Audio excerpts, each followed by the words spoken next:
நேயர்களுக்கு அன்பு வணக்கங்கள். ரோபோலிக்ஸ் நிகழ்ச்சிக்கு உங்களை வரவேற்பது விக்ரம் ரவிசங்கர். பல்வேறு ரகசிய தகவல்களும் பரபரப்பாக பேசப்பட்ட செய்திகளுடைய சுவாரஸ்யமான பின்னணிகளும் நம்ம ரோபோ கைவசம் நிறையா இருக்குது. அதையெல்லாம் நம்ம தெரிஞ்சுக்க வேண்டிய நேரமும் வந்துடுச்சு. நிகழ்ச்சிக்குள் செல்லலாம். வணக்கம் ரோபோ. வணக்கம் விக்ரம். சப்ஜெக்ட்டுக்கு போலாமா? இரு ரோபோ, நீ பாட்டுக்கு வேற எதையாவது ஆரம்பிச்சிடாத. Don't worry Vikram. இப்போதைக்கு நீ எந்த சப்ஜெக்ட் எதிர்பார்ப்பன்னு எனக்கு தெரியாதா? உள்ளாட்சி தேர்தல் தொடர்பான தகவல்கள் நிறைய இருக்கு, அதுல இருந்தே ஆரம்பிக்கலாம். சூப்பர் ரோபோ, நான் சொல்லணும்னு நினைச்சேன், நீயே புரிஞ்சுக்கிட்ட. ஸ்டார்ட் பண்ணு. ஃபர்ஸ்ட் என்ன? நாம ஏற்கனவே சொன்ன மாதிரி இலைக்கட்சி தனியாவும் சூரிய கட்சி கூட்டணியோடையும் தேர்தலை சந்திக்க இருக்கு. தனியா நிக்கிற முடிவை இலைக்கட்சி எடுத்து ரொம்ப நாள் ஆகுது. தேர்தல் தொடர்பான அறிவிப்பு வந்ததும் பட்டுன்னு வேட்பாளர்கள் பட்டியலை அறிவிச்சதுக்கும் அதுதான் காரணம். விழா கமிட்டி அவங்க கட்டுப்பாட்டுல இருக்கிறதால முன்னாடியே எல்லாத்தையும் ரெடி பண்ணிட்டு தேதி அறிவிக்க செஞ்சிருக்காங்க. மற்ற கட்சிகளும் அடுத்தடுத்து அறிவிக்க ஆரம்பிச்சிட்டாங்களே. இருந்தாலும் போதிய அவகாசம் இல்லாததுனாலையும் கூட்டணி தொடர்பான முடிவுகளை உடனுக்குடனே எடுக்க வேண்டிய நிலை வந்ததாலையும் மற்ற கட்சிகள் மத்தியில தொடர்ந்து தடுமாற்றங்கள் நிலவுது. அதுவும் உள்ளாட்சி தேர்தலுங்கிறதால கட்சியில அத்தனை வருஷம் உழைச்சேன், இவ்வளவு வேலை செஞ்சேன்னு அங்கங்க புலம்பர்கள் வேற கேட்குமே. அது தவிர்க்க முடியாத விஷயம் தான் விக்ரம். பக்காவா முன்னாடியே பிளான் பண்ணின இலைக்கட்சியில கூட அந்த மாதிரியான பிரச்சனைகள் இருக்கத்தான் செய்யுது. இலைக்கட்சியிலுமா? என்ன ரோபோ சொல்ற? ஒரே தலைமையின் கீழ் செயல்படுற கட்சின்னு சொல்லுவாங்கல்ல. அதுல எந்த மாற்றமும் இல்ல விக்ரம். ஆனா முன்னாள் பிரதிநிதிகளுக்கும் அவங்கள சார்ந்தவங்களுக்குமே மறுபடியும் பெரும்பாலான சீட்டுகள் கிடைச்சிருக்கிறதால இந்த முறையாவது வாய்ப்பு கிடைக்குமான்னு காத்திருந்த சில மூத்த தொண்டர்கள் அதிருப்தியில இருக்காங்களாம். கொஞ்சம் கொஞ்சமா அது தொடர்பான போராட்டங்களும் நடக்க ஆரம்பிச்சிருக்கு. இதே நிலை நீடிச்சா தேர்தல் முடிவுலையும் அதிருப்தி எதிரொலிக்குமே. அதுக்கும் வாய்ப்பு இருக்கு விக்ரம். உடல்நிலை சரியில்லாம இருக்கிற தலைமைக்கு பட்டியல் தொடர்பான தகவல் தெரியுமா? இது அவங்களுடைய முடிவுதானாங்கிறது இப்போதைக்கு எல்லோருக்குமே இருக்கிற சந்தேகம். அதனால இலைக்கட்சி வெளியிட்ட பட்டியலையும் மாற்றங்கள் ஏற்பட வாய்ப்பு இருக்கிறதா பரவலா பேசப்படுது. பெரும்பாலான முன்னாள் பிரதிநிதிகளுக்கே மறுபடியும் வாய்ப்பளிக்கப்பட்டிருக்குன்னு சொல்ற. ஆனா தலைநகரத்து முன்னாள் மாநகர தந்தைக்கே வாய்ப்பளிக்கப்படலையே. நீ கரெக்டா அந்த பாயிண்ட்டுக்கு தான் வருவன்னு நான் எதிர்பார்த்தேன் விக்ரம். ஆனா கொஞ்சம் லேட்டா தான் கேட்டிருக்க. எப்படியோ கேட்டுட்டேன்ல, பதில சொல்லு. இந்த நேரத்துல கணியன் பூங்குன்றனாருடைய தீதும் நன்றும் பிறர் தர வாராங்கிற பாட்டு தான் நினைவுக்கு வருது. அது ஏன் சம்பந்தம் இல்லாம இப்போ வருது? மாநகர முன்னாள் தந்தைக்கு மறுபடியும் வாய்ப்பளிக்கப்படாததற்கு அவரே தான் காரணம்னு கட்சிக்குள்ள பேசிக்கிறாங்க. தலைநகர மாநகராட்சினாலே கொசு மருந்து அடிக்கிறது, குடிநீர் விநியோகிக்கிறது மாதிரியான வழக்கமான திட்டங்கள் மூலம் தான் வருமானம் பார்ப்பாங்க. இவர் கொஞ்சம் வித்தியாசமா புது திட்டங்கள் கொண்டு வர முயற்சி பண்ணாரு. அதெல்லாம் சொதப்பினது தான் அவர் தவிர்க்கப்பட்டதற்கு காரணம்னு சொல்லப்படுது. இப்படி பொதுவா சொன்னா எப்படி? சொதப்பின திட்டங்கள் 1-2 சொன்னா தானே விளங்கும். அதுக்கென்ன விக்ரம், சொல்லிட்டா போச்சு. தலைநகரத்துல மொத்தம் 200 வார்டுகள் இருக்கு. ஒவ்வொரு வார்டுக்கும் தனித்தனியா குப்பை மாற்று நிலையம்னு ஒன்று அமைச்சாங்க. அந்த மாதிரி ஒரு குப்பை மாற்று நிலையம் அமைக்க 2 இருந்து 2.5 லட்சம் வரைக்கும் செலவாகும். அப்படின்னா கிட்டத்தட்ட 4 கோடிக்கு மேல வருது. அவ்வளவு பெரிய தொகையை கையாளுற விஷயத்த டெண்டர் கூட விடாம அங்கங்க தெரிஞ்சவங்களை வச்சே அதெல்லாம் செஞ்சாங்க. ஆனா அப்படி ஒரு திட்டமே இப்போ மாநகராட்சியில கிடையாது. அடப்பாவே. சரி, வேற? அதே மாதிரி ஏரிகள்லையும் குளங்கள்லையும் மண்ணரிப்பை தடுக்கிறதுக்காக பனை மரங்களை நடுற திட்டம், கொசுக்களை விரட்டுறதுக்காக வீடுகள் தோறும் நொச்சி இலை வளர்க்கும் திட்டம், சொல்லிக்கிட்டே போலாம். ஓகே, இப்போ புரியுது மறுபடியும் முன்னாள் தந்தைக்கு ஏன் வாய்ப்பளிக்கப்படலன்னு. சரி, மற்ற கட்சி நிலவரங்கள்லாம் என்னன்னு சொல்லு. சூரிய கட்சி வேற கூட்டணிக்கு விருப்பம் தெரிவிச்சிருந்த தென்னந்தோப்புக்காரரை விட்டுட்டு கை கட்சியை சேர்த்துக்குச்சு. நான் தான் முன்னாடியே சொல்லியிருந்தேனே விக்ரம், கை கட்சி கூட தலைவரும் தென்னந்தோப்பு கூட இளைய தலைவரும் பேசியிருந்தாங்கன்னு. இப்போ நடந்ததுல இருந்தே சூரிய கட்சியில இன்னும் தலைவர் பேச்சு தான் எடுபடுதுன்னு புரிஞ்சுக்க முடியுது இல்லையா? அதெல்லாம் புரிஞ்சுக்க முடியுது, ஓகே தான். இப்போ கூட்டணி சேர்ந்திருக்கிற கை கட்சிக்கு கம்மியான இடங்கள் கொடுத்திருக்கிறதால பிரச்சனை எதுவும் இல்லையா? அது அப்படியே பிரச்சனை இல்லாம இருக்கும். மாநகராட்சியில மொத்தம் இருக்கிற 200 இடங்கள்ல கை கட்சி கேட்டது 50 இடங்கள். ஆனா கிடைச்சது வெறும் 15 தான். தூத்துக்குடியில 7, சேலத்துல 5, திருச்சியில 3, இவ்வளவு கம்மியான இடங்கள் ஒதுக்கப்பட்டிருக்கும் போது அதிருப்தி இல்லாமலா இருக்கும்? கண்டிப்பா இருக்கும். எவ்வளவு கேட்டோம் இவ்வளவுதான் கிடைச்சிருக்கு. எப்படி ஒத்துக்கிட்டாங்க? வேற வழி, ஒத்துக்கிட்டு தானே ஆகணும். இப்போதைக்கு இவ்வளவுதான். நாடாளுமன்ற தேர்தல் வரும்போது பார்த்துக்கலாம்னு சூரிய கட்சி சொல்லிடுச்சான். இப்போதைக்கு சமாளிச்சுட்டாங்க. நாடாளுமன்ற தேர்தலும் வரத்தானே போகுது, பார்ப்போம். மற்றவங்க? தமிழ்நாட்டில் மலர்ந்தே தீரணும்னு தனியா நிக்கிற தாமரை ஆல்ரெடி அடிவாங்கின அனுபவத்தாலையும் தொண்டர்கள் வற்புறுத்தலாலையும் தனியா கொட்ட நினைக்கிற முரசு, அந்த வரிசையில இப்போ தென்னந்தோப்பும் சேர்ந்திருக்கு. ஓ, தென்னந்தோப்புக்காரரும் தனியா நிக்கிறதுன்னு முடிவே பண்ணிட்டாரா? எந்த மாற்றமும் இல்லையாமா? வேற வழி இல்லையே விக்ரம், தனியா தானே நின்னாகணும். போட்டி பலமாக தான் இருக்கு, என்ன செய்யறது? அட சும்மா காமெடி பண்ணாத ரோபோ, அடுத்த கட்சிக்கு வா. மக்கள் நலக்காரங்களும் யார் கூடயும் சேராம தனியாக தான் நிற்க போறாங்க. இப்போ தானே சொன்னேன் காமெடி பண்ணாதன்னு. 4 பேர் சேர்ந்து நின்னா அது எப்படி தனியாக நிற்கிறதாகும்? 4 கட்சியும் ஆல்ரெடி கூட்டு இயக்கமாக தானே செயல்படுது. ஏதோ சொல்ல வரேன்னு மட்டும் தெரியுது. சரி, எதுவாக இருந்தாலும் ஒரு பிரேக் போயிட்டு வந்து பேசிக்கலாமா? நிச்சயமா விக்ரம், பிரேக் போயிட்டு வந்து உள்ளாட்சி தேர்தல் தொடர்பான மற்ற மாவட்ட தகவல்களா தர. மற்ற மாவட்ட நிலவரங்கள்லாம் என்ன? போன தடவை போட்டி இல்லாம தேர்ந்தெடுக்கப்பட்ட அல்வா மாநகர தந்தைக்கும் இந்த முறை சீட்டு கிடைக்கல. ஏன் சீட்டு கிடைக்கல? பின்னணி காரணம் என்ன? பின்னணி காரணம் என்னன்னு கேட்காத விக்ரம், பின்னணியில யார் செயல்பட்டதுன்னு கேளு. ஓ, இது வேறயா? சரி, யாரு? என்ன விக்ரம் யாருன்னு கேட்கற? யாரெல்லாம்னு கேளு. அட சொல்லு ரோபோ. மாவட்ட செயலாளர், மாநகர துணை தந்தை, மாநகர முன்னாள் தந்தைன்னு ஒரு பட்டியலே இருக்கு. அடப்பாவமே, இவ்வளவு பேரும் சேர்ந்து ஹார்ட் ஒர்க் பண்ற அளவுக்கு என்ன நடந்துச்சு? துணை தந்தை மாநகர தந்தையா இருக்கும்போது தீட்டின பல கோடி ரூபாய் மதிப்பிலான திட்டங்களுக்கு ஒப்புதல் வழங்காதது, நூதனமான முறையில சில போராட்டங்கள் ஈடுபட்டு தலைமையோட கவனத்தை ஈர்த்து 2 வருஷத்துல மற்ற மூத்த உறுப்பினர்களை மிஞ்சினது, இப்படி பல காரணங்கள் சொல்லப்படுது. அதென்ன நூதன போராட்டங்கள்? உதாரணத்துக்கு ஏதாவது சொல்ல. எல்லாரையும் மாதிரி வழக்கமான ஆர்ப்பாட்டம் போராட்டம்னு பண்ணாம கொஞ்சம் வித்தியாசமா கிரியேட்டிவா போராடுறது தான் அவங்க ஸ்டைல். உதாரணம்னா அணைக்கு மேல ஏறி நின்று குதிச்சுடுவேன்னு சொல்லி போராட்டம் செஞ்சதை சொல்லலாம். வேற போதும் ரோபோ, ஒரு உதாரணமே நல்ல உதாரணமா இருக்கு. அடுத்த மேட்டருக்கு போலாம். அதே அல்வா மாவட்டத்துல கட்சி பாகுபாடு இல்லாம ஆள் பிடிக்கிற பணி ரொம்ப தீவிரமா நடக்க ஆரம்பிச்சிடுச்சு. ஆமா, தலைவர் பதவி உறுப்பினர்கள் ஓட்டு போட்டா தானே கிடைக்கும். ஆள் பிடிச்சு தானே ஆகணும். முன்னாடி மாதிரி ஆள் தூக்குற வேலைகள் நடக்காம இருந்தா சரி. நடக்கிறதெல்லாம் பார்த்தா அதுவும் நடந்துடும் போல விக்ரம். இப்பவே முக்கிய பிரமுகர்கள் சிலர் தங்களுடைய மனைவி மக்களுக்கு சீட்டு வாங்க ஆரம்பிச்சிட்டாங்க. தங்களுக்கு வேண்டியவங்க கவுன்சிலர் ஆகணும்னு ரொம்ப தீவிரமா செயல்பட ஆரம்பிச்சிட்டாங்க. அவங்களுக்கான தேர்தல் செலவுகளையும் பாத்துக்கிறதா சொல்லியிருப்பாங்களே. ஆமா விக்ரம், இந்த வேலைகள் எல்லாம் ஒரு பக்கம் வேகமா நடக்க, இன்னொரு பக்கம் வாபஸ் வாங்கறதுக்கு பணம் கறக்கிற வேலையும் ஆரம்பிச்சிடுச்சு. என்ன ரோபோ சொல்ற? அதுக்குள்ளயா? சிலர் வேணும்னே மனு தாக்கல் செஞ்சு தங்களுக்கு கணிசமான ஓட்டு இருக்கிறதா காட்டி வாபஸ் வாங்க எதிர்த்தரப்பு கிட்ட பணம் கறக்குறாங்க. கொடுமை என்னன்னா, கவுன்சிலர் பதவிக்கு கூட லட்சங்கள்ல தான் பேரம் பேசுறாங்களாம். பின்ன பேரவை பிரதிநிதிகளை விட அதிகமான தொகையை கையாளுற பதவியாச்சே, சும்மாவா? சரி, மற்ற மாவட்டங்கள்னு சொன்னதும் நேரா அல்வா மாவட்டத்துக்கு போயிட்டா. திருச்சி, மதுரை, கோவை எல்லாம் இருக்கு விக்ரம். அப்படியே அந்த பக்கம் இருந்து வருவோம்.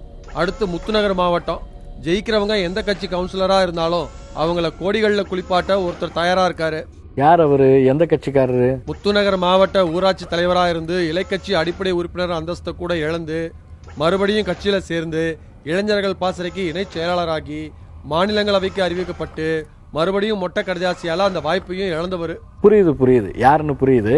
இப்போ அவரோட அடுத்த குறி மாநகர தந்தை பதவியா? அதேதான். ஆனா இதுல விசேஷம் என்னன்னா, முறைகேடு செஞ்சதா இவர் மேல குற்றச்சாட்டு வந்தப்போ அதை விசாரிச்சவர் தான் இப்போ மாநகர ஆணையாளரா இருக்காரு. அப்படி போடு. சரி, அங்க சூரிய கட்சி நிலவரம் என்ன? அந்த மாவட்ட சூரிய கட்சி செயலாளர் பெருசு. ஆல்ரெடி பல்வேறு வார்டுகளுக்கு வேட்பாளர்களை தேர்வு செஞ்சு வச்சிருந்தாராம். இப்போ தேர்தல் விழா கமிட்டி அறிவிப்பால என்ன செய்யறதுன்னு தெரியாம ஏற்கனவே வெற்றி பெற்ற வேட்பாளர்கள் தங்களுடைய மனைவிகளை போட்டியிட வைக்கணும்னு உத்தரவு போட்டிருக்காராம். ரைட்டு, ஒரு வழியா சமாளிச்சுட்டாரு. சரி, அடுத்த மாவட்டம். அடுத்து கொங்கு மாவட்டம் தான். இலை கட்சியை பொறுத்த வரைக்கும் எந்த ஒரு தேர்தலா இருந்தாலும் வேட்பாளர் பட்டியல் வெளியிடப்பட்டா அதை ஏத்துக்கிட்டு தொண்டர்கள் வேலை செய்யறது தான் பார்த்திருக்கோம். ஆனா இந்த தடவை வழக்கத்துக்கு மாறா இந்த தேர்தலுக்கான வேட்பாளர் பட்டியல் வெளியானதும் கொங்கு மாநகராட்சி உறுப்பினர்கள் மத்தியில பலத்த எதிர்ப்பு கிளம்பிடுச்சு. ஆமா, தலைமை அறிவிச்ச வேட்பாளர்கள் பலரையும் மாற்ற கோரி கட்சி அலுவலகத்துல முற்றுகை, ஆர்ப்பாட்டம்னு போராட்டம் நடந்துச்சு. என்ன காரணம்? காலங்காலமா கட்சி பணி செஞ்சவங்களுக்கு சீட்டு கொடுக்காம சமீபத்துல பிற கட்சிகள்ல இருந்து வந்தவங்களுக்கும் அடிப்படை உறுப்பினரா கூட இல்லாதவங்களுக்கும் சீட்டு கொடுக்கப்பட்டிருக்கிறதா தொண்டர்கள் புகார் தெரிவிச்சாங்க.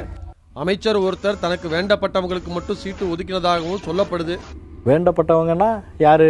குறிப்பா சொல்லணும்னா, அவருக்கு வலதுகரமா செயல்படுற மாநகராட்சி ஒப்பந்ததாரர் ஒருத்தருடைய மனைவிக்கு சீட்டு கொடுத்துருக்காங்களாம். இத்தனைக்கும் அவங்க கட்சிக்குள்ள வந்து 2 மாசம் தான் ஆகுதான். அவங்கள மேயர் ஆக்குற ஐடியாவில் சீட்டு கொடுத்துருப்பாங்களோ? தொண்டர்களும் அப்படிதான் சொல்றாங்க. அதே போல எல்லா வார்டுகளையும் உண்மையான தொண்டர்கள் புறக்கணிக்கப்படுறதாகவும் சொல்லப்படுது. எனக்கு என்ன ஆச்சரியம்னா, என்னதான் உட்கட்சி பூசல் இருந்தாலும் இலை தலைமைக்கு எதிராக போராட்டம் நடத்த தொண்டர்களுக்கு எப்படி தைரியம் வந்தது? சரி, எது எப்படியோ, கொங்கு மாநகரத்தை பொறுத்த வரைக்கும் தேர்தலில் போட்டியிடுறவங்க உட்கட்சி எதிர்ப்பையும் சமாளிச்சு தான் ஆகணும். ரைட்டு, வேற? காட்டன் மாவட்டத்துல முன்னாள் அமைச்சர் ஒருத்தர் 24வது வார்டுல போட்டியிட வேட்பு மனு தாக்கல் செஞ்சிருக்காரு. அதுக்குள்ள அவருடைய ஆதரவாளர்கள் அவரை மேயரா தேர்வு செய்யப்பட்ட மாதிரி மகிழ்ச்சியில இருக்காங்களாம். ஆமா, அங்க இலை கட்சிக்கு வாக்கு வங்கி அதிகம்ல. உண்மைதான் விக்ரம். ஆனா கொண்டாட்டத்துக்கு அது மட்டும் இல்ல காரணம். சட்டமன்ற தேர்தலில் முன்னாள் அமைச்சருக்கு வாய்ப்பு மறுக்கப்பட்ட நிலையில உள்ளாட்சி தேர்தலில் வாய்ப்பு கிடைச்சிருக்கிறதால அவர் தான் மேயரா தேர்ந்தெடுக்கப்படுவார்னு நம்புறாங்க. இப்போ அடுத்த மாவட்டத்துக்கு போலாமா? அடுத்தடுத்த மாவட்டங்களை பற்றி அப்புறமா பேசிக்கலாம் ரோபோ. ரொம்ப நேரமாக உள்ளாட்சி தேர்தலை பற்றி மட்டுமே பேசுகிற மாதிரி தெரியுது. நாம ஏன் வேற ஏதாவது பேசக்கூடாது? ஓ, தாராளமா பேசலாமே. ஆனா திடீர்னு நீ இப்படி டாபிக்கை மாத்தினதால ஒரு பிரேக் போயிட்டு வந்து கண்டினியூ பண்ணலாம்னு தோணுது. நீ என்ன சொல்ற? போலாம் ரோபோ, அதுக்கு என்ன? சமீபத்துல தாமரை கட்சிக்காரங்க மாநிலம் முழுக்க மறியல் போராட்டத்தில் ஈடுபட்டு அங்கங்க கைது செய்யப்பட்டாங்க. தலைநகரத்துல கைது செய்யப்பட்ட நூற்றுக்கணக்கானோர் திருமண மண்டபத்தில் அடைச்சி வைக்கப்பட்டிருந்தாங்க. ஆமாம், அப்போ கூட மர்ம நபர்கள் சிலர் வந்ததா சொல்லி ஒரு பையனை அடி பின்னிட்டாங்களே. அட, அந்த பையன் மண்டபத்துக்கு பின்னாடி இருக்கிற மேன்சன்ல வேலை செய்யற பையனா? காக்கிகள் மட்டும் அங்க இருந்திருந்தா பையன் உள்ள போயிருக்கவே முடியாது. அப்போ தப்பு காக்கிகள் மேலன்னு சொல்ல வரியா? அப்படி சொல்லிட முடியாது விக்ரம். காக்கிகள் இல்லைன்னா இந்த பிரச்சனை சுமூகமா முடிஞ்சிருக்காது. இப்போ என்ன சொல்ல வர்ற? உனக்கு புரியுற மாதிரி டீட்டெயிலாவே சொல்றேன் கேளு. போராட்டம் நடந்தது எக்மோர்ல. கைது செய்யப்பட்ட தாமரை கட்சி நிர்வாகிகள் அடைக்கப்பட்ட மண்டபம் இருந்தது பக்கத்து ஏரியாவில். அந்த ஏரியா வேற ஒரு காவல் நிலைய கட்டுப்பாட்டுல இருக்கு. அதனால அவங்கள யாரு பாதுகாக்கிறதுன்ற குழப்பமா? குழப்பமே இல்லை விக்ரம். ரொம்ப தெளிவா அந்த மண்டபம் இருக்கிற பகுதியோடைய ஆய்வு காக்கி மத்தியானம் 1:30 மணிக்கே கிளம்பி போயிட்டாராம். அதனாலதான் பிரச்சனையே. என்ன ரோபோ இவ்வளோ அசால்ட்டா சொல்ற? என்ன கேட்காத விக்ரம். அசால்ட்டா கிளம்பி போனாரே, அவரை கேளு. அவரை நான் என்னன்னு கேட்கறது? நீயே சொல்லு. கடைசியில் எப்போதான் வந்தாரு? ஒரு வழியா உயரதிகாரிகள் வந்து பிரச்சனையை தீர்த்து வைக்கிறப்போ நைட்டு 7 மணிக்கு வந்தாரு. வந்தவர்கிட்ட என்னையா இவ்வளோ லேட்டா வரியேன்னு ஒரு காக்கி கேட்க, நான் எதுக்கியா வரணும், அரெஸ்ட் பண்ண அதிகாரி தானே எல்லாத்துக்கும் பொறுப்புன்னு கேர்லெஸ்ஸா பதில் சொன்னாராம். பொறுப்பில்லாத பதில் மாதிரி தெரியுது. இது ஒரு சாம்பிள் தான் விக்ரம். இது மாதிரி இவர் மேல ஏகப்பட்ட புகார்கள் இருக்கு. குறிப்பா சொல்லணும்னா அந்த ஆய்வு காக்கி சக காக்கிகள் கிட்டேயே சாதி பார்த்து தான் பழகுவாராம். யாரா இருந்தாலும் அவர் கேட்கிற முதல் கேள்வியே சாதியை பத்தி தான் இருக்குமா. அந்த நிலையத்துல வேலை செய்யற காக்கி ஒருத்தர் இவரை பத்தி உயரதிகாரி ஒருத்தருக்கு புகார் அனுப்பியிருக்காரு. அந்த புகார் மறுபடியும் இவர் கைக்கே வந்ததும் புகார் கொடுக்க வந்தவர் லீவ் போட்டு போயிட்டாராம். லீவு போடாம இருந்து யார் மாற்றுறது? இன்னொரு சுவாரஸ்யமான விஷயம் இருக்கு கேளு. இவரை பத்தி தொடர்ந்து புகார்கள் வந்ததால விசாரிக்க தனியா ஒரு காக்கிய நியமிச்சிருக்காங்க. அந்த காக்கியும் விசாரிச்சு இவரை பத்தி ஒரு ரிப்போர்ட் அனுப்பியிருக்காரு. அந்த ரிப்போர்ட்டும் அவர் கைக்கே வந்துருச்சாமா? ரிப்போர்ட் வந்தது மட்டுமில்ல விக்ரம், இவரை பத்தி மேலிடத்துக்கு ரிப்போர்ட் அனுப்பின அந்த காக்கிய தன்னுடைய செல்வாக்கை பயன்படுத்தி பணியிட மாற்றம் செய்ய வச்சுட்டாரு. அடேங்கப்பா, பயங்கரமான ஆளா இருப்பார் போல. ஆனா மக்களை பாதுகாக்கிற உயர் பொறுப்புல இருக்கிற ஒரு அதிகாரி இப்படியெல்லாம் நடந்துக்கிறது நல்லதுக்கு இல்ல. அதுவும் தலைமை காக்கி அலுவலகம் இருக்கிற ஏரியாவில் இருக்கிறவரு எந்த அளவுக்கு பொறுப்பா நடந்துக்கணும். அட, நீ விடமாட்ட போல இருக்கே. அடுத்த மேட்டர் ஆரம்பி ரோபோ. தாமரை கட்சி போராட்டத்துல இருந்து ஆரம்பிச்சதால அது தொடர்பான இன்னொரு தகவல் சொல்றேன் கேளு. சுவாரஸ்யமா இருக்கும்னா சொல்லு, இல்லைன்னா வேண்டாம். போராட்டத்துக்கு முந்தைய நாள் அனைத்து மாவட்ட நிர்வாகிகளையும் கான்ஃபரன்ஸ் கால் மூலமா அழைச்சி மாநில தலைவி முக்கியமான இன்ஸ்ட்ரக்ஷன் ஒன்று கொடுத்துருக்காங்க. அப்படி என்ன முக்கியமான இன்ஸ்ட்ரக்ஷன் அது? ஒவ்வொரு மாவட்டத்திலையும் குறைஞ்சது 3000 பேராவது போராட்டத்தில் பங்கேற்கணும்னு சொல்லியிருக்காங்க. அந்த போராட்டத்துல கட்சி பலத்தை காட்டணுங்கிறது தான் அவங்க நோக்கம். பலம் தெரிஞ்சுதாமா? எங்க தெரிஞ்சுது, நீ வேற விக்ரம். தலைநகரத்துல கைதானவங்க எண்ணிக்கையே 500 தாண்டல. மற்ற மாவட்டங்கள்ல 30, 60, 90, 120. ரைட்டு, விடு. அடுத்த மேட்டருக்கு போலாம். பிரெஞ்சு பிரதேசத்துக்கு பக்கத்துல இருக்கிற ஊரோட நீதிமன்றத்துல இரு கட்சி பிரமுகர்களுடைய ஆதரவாளர்களுக்கு மத்தியில கை கலப்பு ஏற்பட்டுச்சு. தகராறுல சட்டை கிழிஞ்சதும் அதை படம் எடுத்த டிவி கேமரா பறிமுதல் செய்யப்பட்டதும் தான் அடுத்த சப்ஜெக்ட். நீதிமன்றத்திலே சண்டை போட்டுக்கிட்டாங்களா? எப்படி, ஒரே கேஸ்ல ஆஜராக வந்தாங்களோ? ஆமா விக்ரம், ஒரே வழக்குல ஆஜராக வந்த பிரெஞ்சு பிரதேச கைக்கட்சி எம்எல்ஏ தரப்புக்கும் மாம்பழ கட்சி பிரமுகர் ஒருத்தர் தரப்புக்கும் நீதிமன்றத்திலேயே மோதலாகி சட்ட கிழிப்பு வரைக்கும் நடந்துருச்சு. இதெல்லாம் வீடியோ பதிவு செஞ்ச தொலைக்காட்சி வீடியோ கேமராவை கைப்பற்றி காட்சிகளை அழிச்சிட்டு நிருபரை ரொம்ப நேரம் காக்க வச்சு கேமராவை திரும்ப ஒப்படைச்சிருக்காங்க. அதனால அந்த செய்தி வெளியே தெரியாமலே போயிடுச்சு. அதான் சப்ஜெக்டா? அதுவும் சப்ஜெக்ட் தான். ஆனா அதை விட முக்கியமான விஷயம் ஒன்று இருக்கு. என்னது அது? அந்த வீடியோ கேமராவை பறிமுதல் செஞ்சு காட்சிகளை அழிச்சது. அதுல என்ன தப்பு இருக்கு? நீதிமன்ற நடவடிக்கை படம் பிடிக்கிறது கண்டிக்க வேண்டிய விஷயம் தானே? என்ன விக்ரம், நீயே இப்படி சொல்லலாமா? உயர்நீதிமன்ற நடவடிக்கைகளையே இன்னைக்கு நேரடியா ஒளிபரப்பக்கூடிய நிகழ்வுகள் எல்லாம் நடந்திருக்குல்ல. அது தேவையை பொறுத்தது ரோபோ, வழக்கோட தன்மையை பொறுத்துன்னு சொல்லலாம். ஓகே விக்ரம், நீ சொல்றத நான் ஏத்துக்கிறேன். ஆனா அந்த சம்பவத்தப்போ பெரிய அசம்பாவிதம் எதுவும் நடந்திருந்தா அந்த வீடியோ பதிவே பெரிய சாட்சியா நீதிமன்றத்துக்கு பயன்பட்டு இருக்குமே. இது கொஞ்சம் யோசிக்க வேண்டிய விஷயம்தான். ஆனா நான் முதல்ல சொன்ன மாதிரி சம்பவத்தோட தன்மையை பொறுத்து நீதிமன்றம் செயல்படும்னு நம்பலாம். இப்போ நம்ம கிளம்பலாமா? கிளம்பலாம் விக்ரம். இன்னும் நிறைய ரகசிய தகவல்களோடும் உள்ளாட்சி தேர்தல் தொடர்பான சுவாரஸ்யமான பின்னணிகளோடும் அடுத்த நிகழ்ச்சியில சந்திக்கலாம். Thank you robo. நேயர்களே, நம்ம நிகழ்ச்சி பற்றிய உங்கள் கருத்துக்களை robo@newgenmedia.in மின்னஞ்சல் முகவரிக்கு எழுதி அனுப்புங்க. மற்றொரு நிகழ்ச்சியில் சந்திக்கலாம். நன்றி.